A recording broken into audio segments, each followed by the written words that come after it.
आप देख रहे हैं इंडिया न्यूज। सबसे पहले देश, आपके साथ मैं रचना बंसल। बांग्लादेश में जो हालात पिछले दिनों रहे हैं, हिंसा, उपद्रव, आगजनी, पथराव, उन सब के बीच में तख्ता पलट भी हो गया और नई सरकार का गठन भी। अंतरिम सरकार में पीएम के तौर पर मोहम्मद यूनुस ने पीएम के तौर पर शपथ ले भी ली है और अब जानकार ये कह रहे हैं कि बहुत जल्द बांग्लादेश के हालात सुधरने चाहिए। मोहम्मद यूनुस बांग्लादेश के अंतरिम सरकार के प्रमुख बन गए हैं। राष्ट्रपति मोहम्मद शाहबुद्दीन ने पद की शपथ दिलाई। यूनुस के अलावा सरकार में शामिल 13 अन्य सदस्यों ने भी पद की शपथ ली है। अंतरिम सरकार में मोहम्मद यूनुस के अलावा 16 सदस्य होंगे। शपथ समारोह में करीब 400 लोग शामिल हुए। यहां अंतरिम सरकार के शपथ ग्रहण में शामिल होने के लिए भारत को भी न्योता मिला था। विदेश मंत्रालय ने बताया कि शेख हसीना का आगे का प्लान क्या है, उन्हें इसकी जानकारी नहीं है। जिस तरीके से पीएम मोदी ने मोहम्मद यूनुस को बधाई दी है और साथ ही उन्होंने कहा कि प्रोफेसर मोहम्मद यूनुस, आपको आपकी नई पारी के लिए बहुत बहुत शुभकामनाएं, लेकिन साथ ही साथ चिंता भी जता दी। वहां जिस तरीके से माइनॉरिटी को निशाना बनाया जा रहा है, हिंदू परिवारों को हमला उन पर किया जा रहा है या फिर हिंदू मंदिर तोड़े जा रहे हैं, उसको लेकर चिंता जताई है पीएम मोदी ने और साथ ही साथ कहा है कि उम्मीद है कि आगे आने वाले वक्त में ये घटनाएं रुकेंगी। साथ ही साथ एक और बड़ा अपडेट आप जान लीजिए। बांग्लादेश में हिंदू परिवारों पर जो अत्याचार है उसकी रह रहकर तस्वीरें सामने आ रही हैं। हिंदू परिवारों के घरों पर हमले हो रहे हैं, महिलाओं के साथ दुष्कर्म की भी खबरें हैं और इसीलिए पीएम मोदी ने जो पोस्ट किया है उसमें न सिर्फ मोहम्मद यूनुस को बधाई दी गई है, बल्कि ये जो हमले हो रहे हैं, जो खबरें सामने आ रही हैं, जो चिंता पैदा करने वाली हैं, उन खबरों के बीच पीएम मोदी ने भी इस बात का जिक्र किया है और ये उम्मीद भी जताई है मोहम्मद यूनुस को बधाई देते हुए कि हम उम्मीद करते हैं कि आगे आने वाले वक्त में इन घटनाओं में कमी आएगी। जो घटनाएं वहां माइनॉरिटीज को हमला करने के तौर पर सामने आ रही हैं, महिलाओं के साथ दुष्कर्म की खबरें हैं, मंदिरों को तोड़ा जा रहा है, हिंदू परिवारों के जो घर हैं उन्हें आग के हवाले किया जा रहा है। ऐसे में हिंदू परिवारों के घरों पर जो हमले हो रहे हैं वो भारत सरकार भी उनसे चिंतित है और साथ ही साथ हिंदुओं पर हो रहे अत्याचार को रोकने के लिए भी मोहम्मद यूनुस से एक तरीके से इस पोस्ट के जरिए जिक्र पीएम मोदी ने किया है। बांग्लादेश में जो हालात हैं क्या वो सामान्य हो जाएंगे? मोहम्मद यूनुस ने जब शपथ ली पीएम पद के तौर पर, पीएम के तौर पर जब शपथ ली तो उन्होंने ये जरूर कहा कि जो अभी हालात हैं इनमें सुधार होना चाहिए। आम लोगों से सहयोग की अपील भी उन्होंने की है। उन्होंने कहा है कि इन हालातों को सुधारने के लिए आप सभी लोगों के सहयोग की मुझे जरूरत रहेगी और अगर ये हालात नहीं सुधरते हैं तो उन्होंने सीधे तौर पर यह भी कह दिया कि मैं ये जिम्मेदारी फिर नहीं संभालूंगा। जिस तरीके से मोहम्मद यूनुस की अब तक की छवि है उसमें माना ही जा रहा है कि आम लोगों का सहयोग मिल भी सकता है, क्योंकि जो नाराजगी है वो नाराजगी अब लोगों की दूर होनी चाहिए, क्योंकि शेख हसीना अपना पद भी छोड़ चुकी हैं और देश भी छोड़ चुकी हैं। मेजर जनरल रिटायर्ड जेके बंसल इस पर बात करने के लिए मेरे साथ में जुड़ गए हैं डिफेंस एक्सपर्ट के तौर पर और साथ ही साथ कर्नल दिनेश नैन भी मेरे साथ में हैं, विदेश मामलों के विशेषज्ञ हैं। रैनिक दत्ता जो कि कोलकाता से मेरे साथ में लाइव जुड़े हुए हैं। आप दोनों मेहमानों का बहुत स्वागत। सबसे पहले रैनिक, मैं आपका रुख कर रही हूँ। जो हालात अभी बांग्लादेश में बने हुए हैं उनमें सुधार की उम्मीद बीती रात से बहुत ज्यादा हो रही है। मोहम्मद यूनुस जो कि अब पीएम के तौर पर शपथ ले चुके हैं इस अंतरिम सरकार में, आगे पहले कुछ 5 से 10 कदम क्या हो सकते हैं, यानी बड़े फैसले क्या हो सकते हैं हालात को फिर से सामान्य करने के तौर पर? एकदम देखिए, बांग्लादेश का जो हालात लगातार सोमवार से दिखाई दे रहा है, उसी बीच में बांग्लादेश का जो इंटरनल सिक्योरिटी है वो उसको सही करना एक चैलेंज हो सकता है और उसके साथ साथ ही बांग्लादेश के अंदर में जो हिंसा का घटना सामने आ रहा है वो भी शांत करना अभी बड़ा चैलेंज होने वाला है ये इंटरिम गवर्नमेंट का। मगर बांग्लादेश से अभी लौट रहे हैं मैडम, इंडिया में आए हैं, तो उनसे ही बात करेंगे कि बांग्लादेश का भी हालात क्या है। मैडम, बांग्लादेश का अभी का सिचुएशन क्या है? बहुत अच्छा है पहले से। पहले क्या क्या हो रहा था उधर? पहले तो बहुत मारपीट, लड़ाई झगड़ा हो रहे थे, आग लगा रही थी, तोड़फोड़ कर रही थी, मर्डर कर रही थी, ऐसा कुछ नहीं। अभी माहौल बहुत शांत है। कौन सा जगह में सबसे ज़्यादा? सबसे ज़्यादा तो ढाका में हुआ, खुलना में भी हुआ था। अभी खुलना में इतना नहीं है, बहुत शांत हो गए खुलना में। खुलना से ही आई हूँ। तो आप लोग कहाँ से आ रहे हैं? आपका? मैं खुलना से आई हूँ, मौसी का घर से। तो उधर क्या क्या हुआ था? आप क्या क्या देखे थे? देखो, हमें तो बाहर एक तो जाने नहीं, जो हम इतना न्यूज़ में देखा है वही आपको बता सकते हैं। बाहर तो जा नहीं सकते, लड़ाई झगड़ा में जाकर हम थोड़ी ना फंसेंगे। तो उधर का जो हिंदू परिवार है वो क्या सेफ है? हाँ, अभी सेफ है, सभी सेफ है। मोहम्मडन भी सेफ है, हिंदू भी सेफ है। उसमें कोई दिक्कत नहीं है। लेकिन इन लोग के अंदर तो लड़ाई इसलिए नहीं है ना, ये तो हुआ सरकार लेके, सरकार के ऊपर तो कुछ है ही नहीं।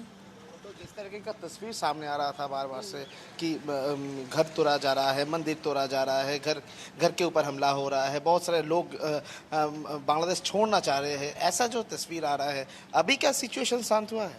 अभी तो सिचुएशन शांत हुआ। मंदिर तोड़ना, मस्जिद तोड़ना ये गलत है, ये नहीं बोला किसी ने। देखो अपना अपना धर्म अपना अपना पास है, जैसे मेरा धर्म मेरे पास है। एकदम ही, आप देख ही सकते हैं कि बांग्लादेश से लौट रहे हैं, वो कह रहे हैं कि अभी का जो फिलहाल का जो सिचुएशन, वो सिचुएशन काफ़ी ठीक है और बहुत सारे लोग अभी बांग्लादेश जा रहे हैं। मैं पूछूंगा उनका दादा আপনারা কি বাংলাদেশ যাচ্ছেন? জি বাংলাদেশে আপনাদের পরিবার রয়েছে? জি পরিস্থিতি কিরকম কিছু জানতে পেরেছেন? না বাংলাদেশের এখন পরিস্থিতি কিরকম কিছু জানতে পেরেছেন? না সেটা এখনো সঠিক জানতে পারিনি। এই যে আপনারা যাচ্ছেন, আপনারা কি এই যে এখন যা পরিস্থিতি, আমরা আসছিলাম, রিটার্ন যাচ্ছি।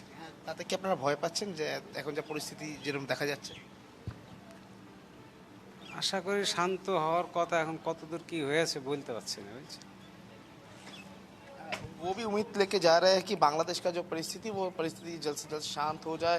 आप देख ही सकते हैं मगर बीएसएफ की तरफ से भी कड़ी चेकिंग चल रहा है, जो भी जा रहे हैं, क्योंकि एक तरफ जब बांग्लादेश में सब लोग लौट रहे हैं, एक ही उम्मीद लेकर जो लोग बांग्लादेश से इंडिया में आए थे वो लोग लौट रहे हैं कि बांग्लादेश का जो परिस्थिति, जिस तरीके का तस्वीर पूरा सोमवार से सामने आ रहा था, उस जो हालात, वो हालात ठीक हो जाएगा, क्योंकि अंतरिम गवर्नमेंट का दायित्व अभी मोहम्मद यूनुस की तरफ से लिया गया है और मोहम्मद यूनुस के ऊपर सबका उम्मीद है कि बांग्लादेश का जो परिस्थिति, वो परिस्थिति शांत हो। आप जैसे कि जिक्र कर रहे थे और प्राइम मिनिस्टर नरेंद्र मोदी जी की तरफ से भी कांग्रेचुलेट किया गया है मोहम्मद यूनुस को, और उसके साथ साथ ही ये भी उनकी तरफ से जिक्र किया गया है कि बांग्लादेश में जिस तरीके से हिंदू परिवार के ऊपर या माइनॉरिटी जो परिवार है उनके ऊपर हमला हो रहा है, वो जो घटना, वो घटना जल्द से जल्द ठीक हो। यानी पूरा सबका एक ही उम्मीद है कि बांग्लादेश का जिस तरीके से हालात है, क्योंकि आज सुबह से हम लोग लगातार जब बात कर रहे थे, बांग्लादेश से जो लोग इंडिया में आ रहे हैं साथ जब बात कर रहे थे, वो कह रहे हैं कि अभी फिलहाल आज का दिन या कल रात से परिस्थिति शांत है। दिखाई दे रहा है कि बहुत सारे जगह में, ये तो अच्छी बात है। हम लगातार ये सवाल कर रहे थे कि बांग्लादेश में हालात कब सामान्य होंगे, लेकिन यहाँ बिल्कुल प्रमाण के साथ यहाँ साबित भी हो गया। जो महिला बांग्लादेश से आ रही हैं, जो हिंदुस्तान से बिलोंग करती हैं, वो बता रही हैं कि कैसे अपने रिलेटिव के यहाँ गई थी और वहाँ हालात पहले से काफ़ी ज़्यादा सुधर गए हैं। मेजर जनरल बंसल, हम इंतजार कर रहे थे बांग्लादेश में हालात सुधरे, इधर अंतरिम सरकार की शपथ हुई और इधर हालात सुधरने शुरू भी हो गए, यानी कि पॉजिटिव साइन मिलने लगे हैं। देखिए, जो आपने बड़े ध्यान से सुना होगा, उनका जो बयान था वो ये था कि भी हमको फर्स्ट हैंड इन्फॉर्मेशन तो है नहीं, जो हम न्यूज़ से पढ़ रहे हैं वही है। वो एक ढाका ट्रिब्यून है, ढाका ट्रिब्यून में बिल्कुल क्लियर कट कहा गया है कि अभी भी जो है हमले हो रहे हैं और वो हमले रुके नहीं हैं।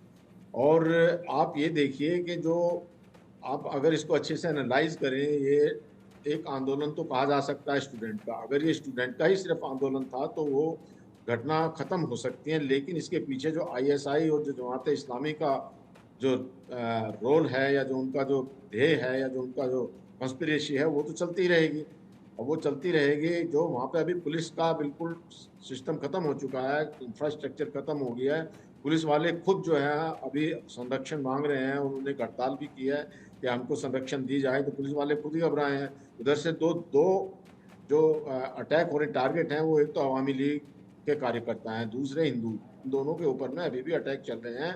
अगर अटैक नहीं होते तो शेख हसीना के जाने के बाद भी करीब 200 लोगों को मारा गया है। तो अभी ये शांति नहीं हुई है, इनके पास अभी कोई सिस्टम ही नहीं है। आप ये बताइए, जब पुलिस वाले तो पोस्ट छोड़ के चले गए अपने वहाँ, वो तो खुद ही छुप रहे हैं और उन थानों को ध्वस्त कर दिया गया। जो आर्मी है वो कितनी जगह पे जा सकती है, ज़्यादा ज़्यादा बड़े बड़े शहरों में जाके वहाँ संभाल सकती है। हम उम्मीद करते हैं कि ये मामला संभल जाए, लेकिन इतना आसान नहीं है। या जो रिपोर्ट्स आ रही हैं या जो एक दो बयान दे दिए हैं किसी महिला ने, इसका मतलब ये नहीं कि वहाँ शांति हो गई है, या जो अभी हिंदुओं के ऊपर कोई अत्याचार नहीं हो रहा है, या उनको मारा नहीं जा रहा है, या मंदिरों को नहीं तोड़ा जा रहा है, उनको लूटपाट की घटनाएं अभी ख़त्म नहीं हुई हैं। जो सामाजिक तत्व हैं या जो इस्लाम जमात इस्लामी के हैं, अब एक बात और समझनी पड़ेगी यहाँ पे, वो ये समझनी पड़ेगी, जो मोहम्मद यूनुस हैं वो एक नॉन पॉलिटिकल हैं और वो कट्टरवादी भी नहीं है, तो वो चाहेंगे एक सेक्युलरिज्म और डेमोक्रेसी। लेकिन जो इसमें हाथ पीछे है वो है जमात इस्लामी का। तो जमात इस्लामी तो कभी ये चाहेगी तो विचार ही नहीं मिलते। अभी स्टूडेंट और ये जो क्या कर लेंगे, उनका कोई बेस तो है नहीं। उनकी अपील को कितना माना जाता है, कितना नहीं माना जाता है। तो इतना, और उन्होंने ये कहा कि अगर मैं नहीं कुछ डिलीवर कर पाया तो मैं छोड़ दूंगा, या मैं छोड़ दूंगा। वो किससे कह रहे हैं?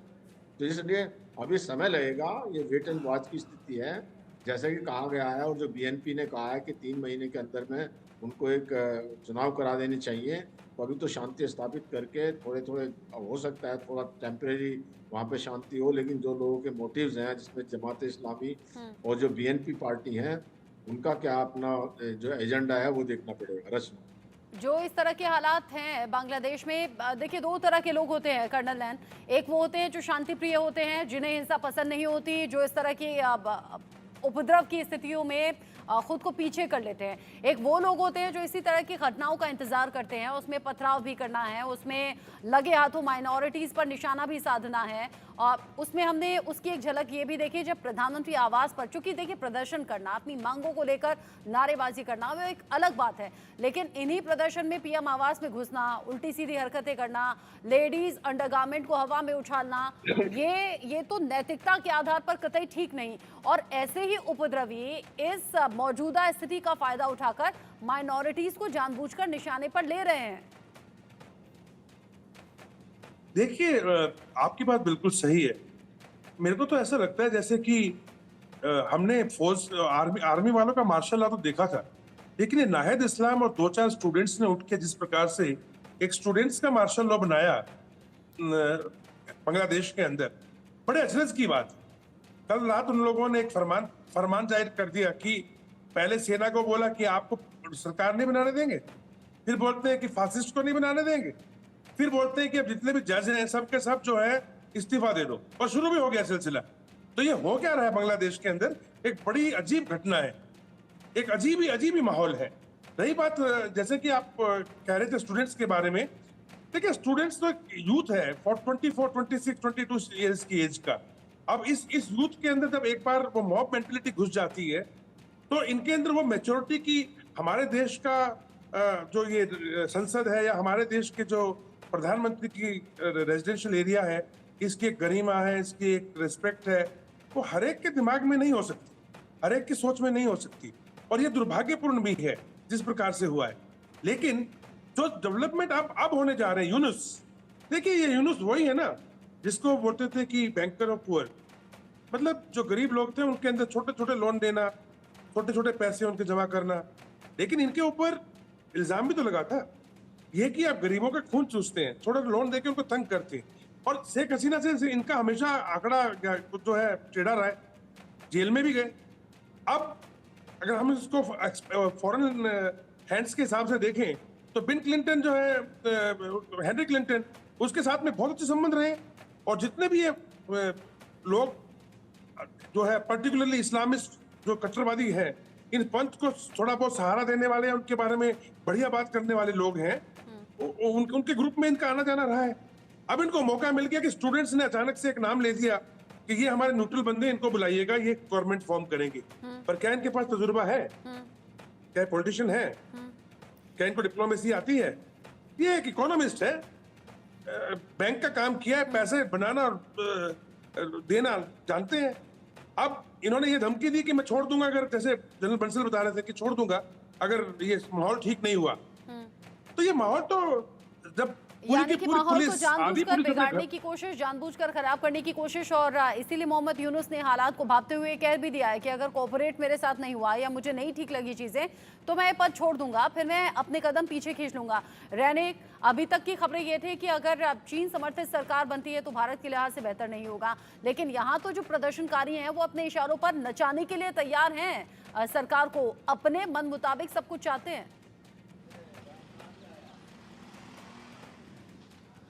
देखते में देखिए इधर इधर का जो जिस तरीके से ये गवर्नमेंट तैयार हुआ है, जिस तरीके से ये इंटरिम गवर्नमेंट तैयार हुआ है, उसमें एक तरफ अगर बोल सकते हैं कि छात्र संगठन की तरफ से मोहम्मद यूनुस को ले आया गया है, मगर मोहम्मद यूनुस आने के बाद ही बहुत सारे मोहम्मद यूनुस का जिस तरीके से काम करने का तरीका है वो काम करने का तरीका भी सामने आया है। क्योंकि जैसे कि रिपोर्ट मिल रहा है मोहम्मद यूनुस की तरफ से, ये जो बांग्लादेश का जो ये मिनिस्ट्री का जो डिवीजन हो रहा था उसमें 27 मिनिस्ट्री खुद के हाथ में ही रखने का सोच किया है ये मोहम्मद यूनुस ने। मोहम्मद यूनुस की तरफ से कहा गया है 27 जो मिनिस्ट्री है वो खुद ही संभाल लेंगे, और उसके साथ साथ ही और भी बाकी जो 16 लोग हैं वो 16 लोगों के बीच में भी एक दो करके ये जो मिनिस्ट्री डिपार्टमेंट डिवाइड किया गया है। तो आप बोल सकते हैं कि एक तरफ जब छात्र संगठन की तरफ से या दूसरा पॉलिटिकल पार्टीज का अगर बात किया जाए, तो पहले दिन का अगर बात किया जाए उसी टाइम में आर्मी की तरफ से जिस तरीके से बोला गया था कि पॉलिटिकल पार्टीज की तरफ से जो दूसरा पॉलिटिकल पार्टीज की तरफ से ये अंतरिम गवर्नमेंट तैयार किया जाएगा, मगर छात्र संगठन की तरफ से जब मीटिंग किया गया उसके बाद डिसाइड हुआ कि मोहम्मद यूनुस के नेतृत्व में ये इंटरिम गवर्नमेंट तैयार होगा। उसके बाद जो खबर आया कि मोहम्मद यूनुस को 2 डिपार्टमेंट दिया जा सकता है, बाकी सब जो डिपार्टमेंट है, जो मिनिस्ट्री है, वो मिनिस्ट्री जो पार्टी मेंबर है, जो अलग अलग मेंबर है 16 मेंबर, उनके ऊपर डिवाइड किया जाएगा। मगर उसके बाद जब शपथ ग्रहण अनुष्ठान खत्म हुआ, जब खुद के हाथ में पूरा जिम्मेदारी ले लिए थे मोहम्मद यूनुस, उसके बाद जो डिसाइड हुआ करीब 2 घंटे पहले ये डिसीजन लिया गया कि मोहम्मद यूनुस के हाथ में बांग्लादेश का 27 मिनिस्ट्री मोहम्मद यूनुस के हाथ में ही रहेगा। यानी पूरा जो अभी कंट्रोल, बांग्लादेश का जो कंट्रोल, वो मोहम्मद यूनुस खुद के जिम्मेदारी में करना चाह रहे हैं। यानी मोहम्मद यूनुस चाह रहे हैं कि जैसे कि वो बोला है कि मेरा अगर कोई पसंद का नहीं रहेगा तो मैं ये जिम्मेदारी नहीं लूंगा,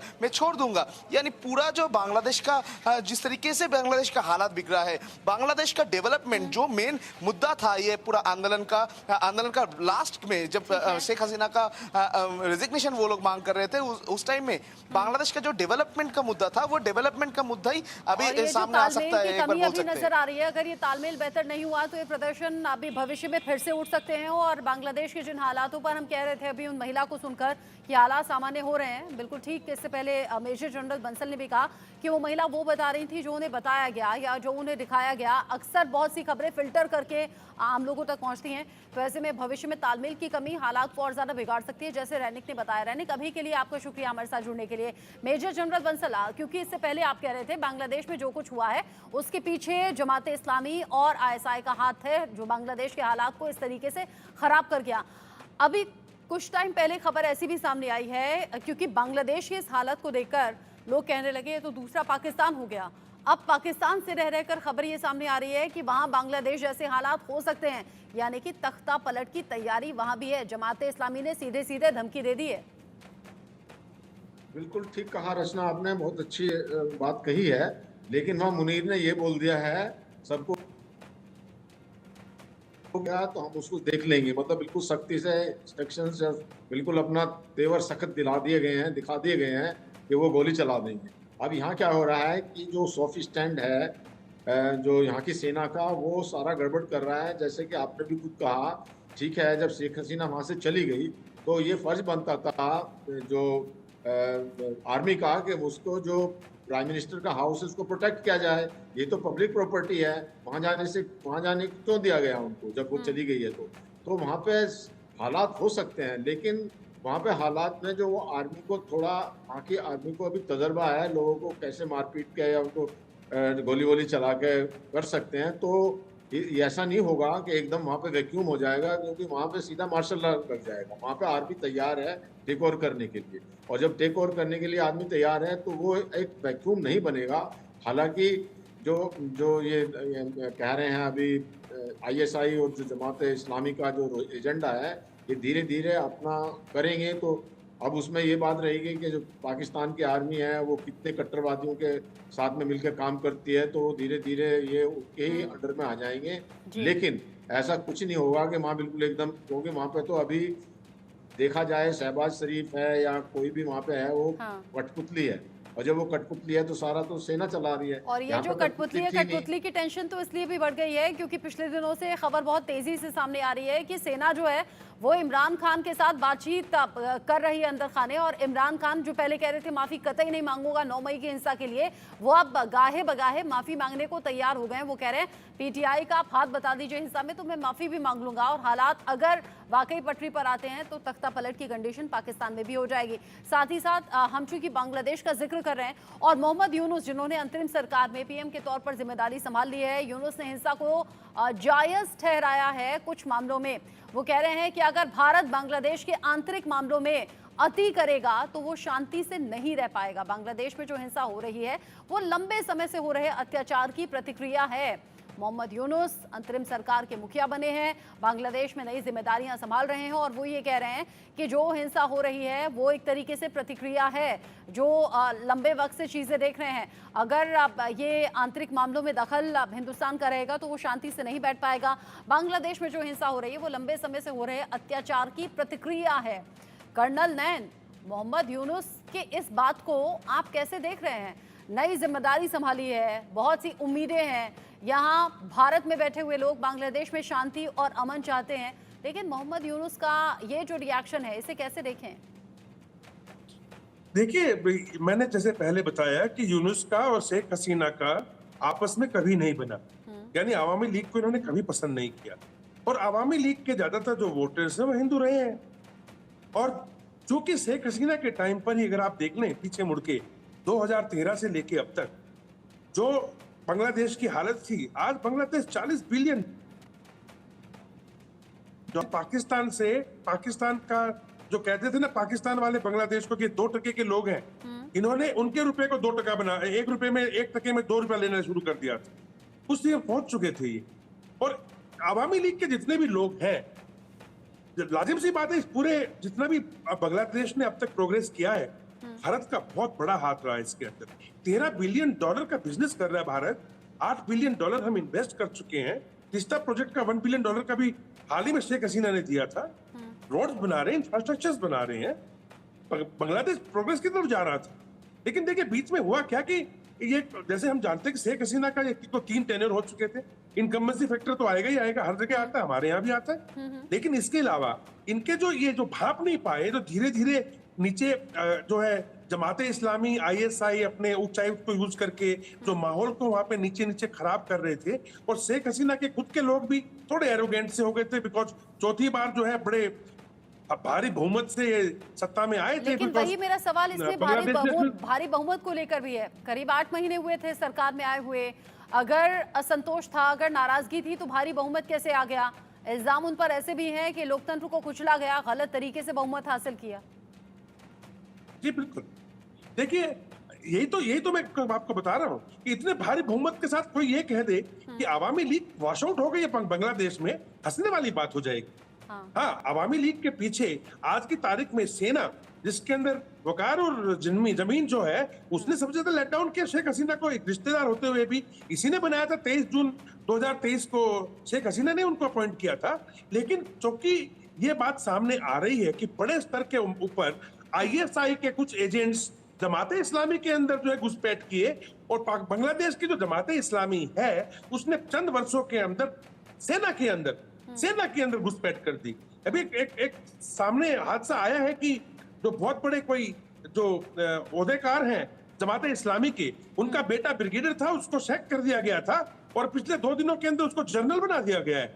उसी वकार और जमीन की सेना के अंदर, अगर सेना चाहती, वकार और जमीन जो सेना अध्यक्ष थे चाहते कि ये मामला इकट्ठा ना हो, ये शुरू के अंदर ही रुक जाए, तो ये रुक भी जाता। परंतु सेना के अंदर जो ये घुसपैठ हुई है जमाते इस्लामी की, कट्टरपंथी की, ये चिंता करने वाली बात है। और यही कारण है कि पुलिस वाले भी डर के मारे जो अपना काम अच्छा कर रहे थे उसके पीछे पब्लिक को छोड़ दिया, सेना आगे नहीं आई, उनको जला दिया, मार दिया लोगों को, वो अपने घरों में जाके बैठ गए, और फिर सारा का सारा टारगेट जो है जमाते इस्लामी का वो हिंदुओं की तरफ भी चला गया, क्योंकि हिंदू जो है शेख हसीना के बहुत तगड़े वोटर रहे हैं। तो इन सब, और उसका नतीजा फिर देख भी रहे हैं हम 450 से ज्यादा लोगों की जान जा चुकी है। आवामी लीग पार्टी के जो नेता हैं रह रहकर टारगेट हो रहे हैं। 20 से ज्यादा नेताओं की जान जा चुकी है। और अब जानकार ये भी कह रहे हैं शेख हसीना अगर वक्त पर बांग्लादेश नहीं छोड़ती तो उन पर भी हमला हो सकता था, जान भी जा सकती थी, जान का खतरा था। अभी बांग्लादेश सुधरे, बस ऐसी उम्मीद की जा सकती है। मोहम्मद यूनुस जो नई जिम्मेदारियां संभालकर अब नेतृत्व कर रहे हैं। बहुत शुक्रिया मेजर जनरल बंसल और कर्नल नयन आपका हमारे साथ इस डिस्कशन में साथ में रहने के लिए। एक छोटा सा ब्रेक यहाँ पर ले रहे हैं। ब्रेक के उस पार भी इंडिया न्यूज पर खबरें जारी हैं, कहीं मत जाइएगा।